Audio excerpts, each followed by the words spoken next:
ರಾಜ್ಯದ ಬರ ಪರಿಸ್ಥಿತಿಯ ಬಗ್ಗೆ ಸಿಎಂ ಡಿಕೆ ಶಿವಕುಮಾರ್ ಪ್ರತಿಕ್ರಿಯೆ. ದೆಹಲಿಯಲ್ಲಿ ಸಂಸತ್ ಸದಸ್ಯರನ್ನ ಭೇಟಿ ಮಾಡ್ತಾ ಇದ್ದೇನೆ. ರಾಜ್ಯದ ಬರ ಪರಿಸ್ಥಿತಿ, ಕಾವೇರಿ ಮೇಕೆದಾಟು, ಮಹದಾಯಿ, ಕೃಷ್ಣಾ ನೀರಾವರಿ ಯೋಜನೆ ಕುರಿತು ಚರ್ಚೆಯನ್ನ ಮಾಡ್ತಾ ಇದ್ದೇವೆ. ರಾಜ್ಯದ ಬರ ಪರಿಸ್ಥಿತಿಯ ಬಗ್ಗೆ ಸಿಎಂ ಡಿಕೆ ಶಿವಕುಮಾರ್ ಅವರ ಪ್ರತಿಕ್ರಿಯೆ. ದೆಹಲಿಯಲ್ಲಿ ಸಂಸತ್ ಸದಸ್ಯರನ್ನ ಭೇಟಿ ಮಾಡ್ತಿದ್ದೇನೆ. ರಾಜ್ಯದ ಬರ ಪರಿಸ್ಥಿತಿ, ಕಾವೇರಿ ಮೇಕೆದಾಟು, ಮಹದಾಯಿ, ಕೃಷ್ಣಾ ನೀರಾವರಿ ಯೋಜನೆ ಕುರಿತು ಚರ್ಚೆಯನ್ನ ಮಾಡ್ತೇವೆ. ಸಂಸದರಿಗೆ ಎಲ್ಲರನ್ನೂ ಕೂಡ ಮನದಟ್ಟು ಮಾಡಬೇಕಾಗಿದೆ.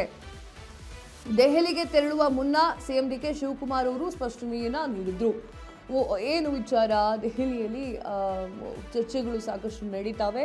ಕಾವೇರಿ ನೀರು ನಮಗೆ ಇಲ್ಲ, ಬೇರೆಯವ್ರಿಗೆ ಹೆಂಗೆ ಕೊಡೋದು ಅನ್ನೋದ್ರ ಬಗ್ಗೆ ನಾನು ಆದಷ್ಟು ಅವ್ರಿಗೆ ಮನವರಿಕೆ ಮಾಡಲಿಕ್ಕೆ ಟ್ರೈ ಮಾಡ್ತೇನೆ. ಇನ್ನು ಎಲ್ರಿಗೂ ಕೂಡ ಆ ವಿಚಾರದ ಬಗ್ಗೆ ಹೇಳ್ತೀನಿ. ಯಾಕಂದರೆ ನಮಗೆ ಇಲ್ಲಿ ನೀರಿಲ್ಲ, ನಮ್ಮ ಮನೆಯಲ್ಲೇ ನೀರಿಲ್ಲ, ನಾವು ಪಕ್ಕದ ಮನೆಗೆ ಹೇಗೆ ಬಿಟ್ಟು ಕೊಡೋದು ಅಂತ ಹೇಳಿ ಇದರ ಬಗ್ಗೆಯೂ ಕೂಡ ಡಿ ಕೆ ಶಿವಕುಮಾರ್ ಅವರು ಮಾತನಾಡಲಿದ್ದಾರೆ, ಹಾಗೆ ಮನದಟ್ಟು ಮಾಡಿಕೊಡಲಿದ್ದಾರೆ.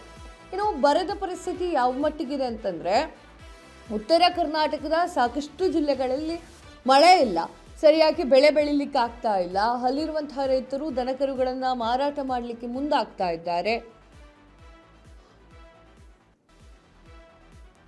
ಅದನ್ನು ಕೂಡ ಯಾರು ತೆಗೆದುಕೊಳ್ತಾ ಇಲ್ಲ.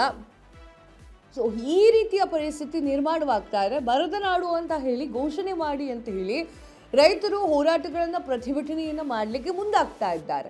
ಇಲ್ಲಿ ಕೃಷ್ಣಾ ನೀರಾವರಿ ಯೋಜನೆ ಕುರಿತಾಗಿಯೂ ಕೂಡ ಡಿ ಕೆ ಶಿವಕುಮಾರ್ ಅವರು ಯೋಚನೆ ಮಾಡಬೇಕಾಗಿದೆ. ನಾವು ಮಾಡ್ತೀವಿ, ಎಲ್ಲ ಸಂಸದರಿಗೂ ಕೂಡ ವಿಚಾರಗಳನ್ನು ಮನದಟ್ಟು ಮಾಡಿಕೊಡೋದ್ರಲ್ಲಿ ನಾನು ಪ್ರಯತ್ನ ಮಾಡ್ತೀನಿ ಅನ್ನೋದ್ರ ಬಗ್ಗೆ ನಮ್ಮ ಸಿಎಂ ಅಂತೂ ಹೇಳಿದ್ರು.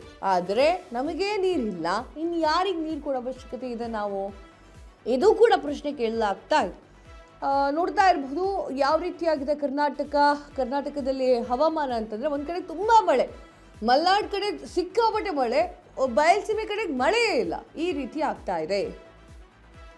ಕೃಷ್ಣಾ ನೀರಾವರಿ ಯೋಜನೆ ಕುರಿತು ಕೂಡ ಚರ್ಚೆಯನ್ನು ಮಾಡ್ತೇವೆ ಅಂತ ಹೇಳಿದ್ದಾರೆ. ಎಸ್, ಏನಂದ್ರು ಡಿ ಕೆ ಶಿವಕುಮಾರ್ ಅವರು, ನೋಡ್ಕೊಬನ್ನಿ.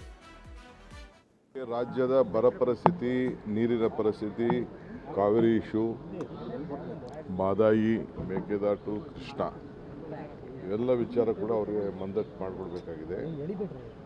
ಅನೇಕ ಪ್ರಾಜೆಕ್ಟ್ಗಳಿದೆ. ನಾನು ಮುಖ್ಯಮಂತ್ರಿ ಆದಮೇಲೆ ಎಲ್ಲ ನಮ್ಮ ಸಂಸತ್ ಸದಸ್ಯರು ಕೂಡ ಭೇಟಿ ಮಾಡಿ ಅವರು ಯಾವುದಾದ್ರು ವಿಚಾರವನ್ನು ಒಟ್ಟಿಗೆ ತೆಗೆದುಕೊಳ್ಬೇಕು ಅಂತೇಳಿ ಅವರು ಕೂಡ ಮನವಿ ಮಾಡ್ತಾ ಇದ್ದೀನಿ. ಸೊ ಆ ದೃಷ್ಟಿಯಿಂದ ಇವತ್ತು ಹೋಗ್ತಾ ಇದ್ದೀನಿ. ಕ್ಯಾಬಿನೆಟ್ ವಿಚಾರ ತಾವೆಲ್ಲ ಆತುರದಲ್ಲಿದ್ದೀರಿ. ಐ ಥಿಂಕ್ ಈ ವಾರದೊಳಗೆ ಕಂಪ್ಲೀಟ್ ನಾನು ಎಲ್ಲ ರಾಜ್ಯದ ಬರ ಪರಿಸ್ಥಿತಿ, ನೀರಿನ ಪರಿಸ್ಥಿತಿ, ಕಾವೇರಿ ಇಶ್ಯೂ, ಮಹದಾಯಿ, ಮೇಕೆದಾಟು, ಕೃಷ್ಣಾ ಇವೆಲ್ಲ ವಿಚಾರ ಕೂಡ ಅವರಿಗೆ ಮನದಟ್ಟು ಮಾಡಿಕೊಡ್ಬೇಕಾಗಿದೆ. ಅನೇಕ ಪ್ರಾಜೆಕ್ಟ್ಗಳಿದೆ. ನಾನು ಮುಖ್ಯಮಂತ್ರಿ ಆದಮೇಲೆ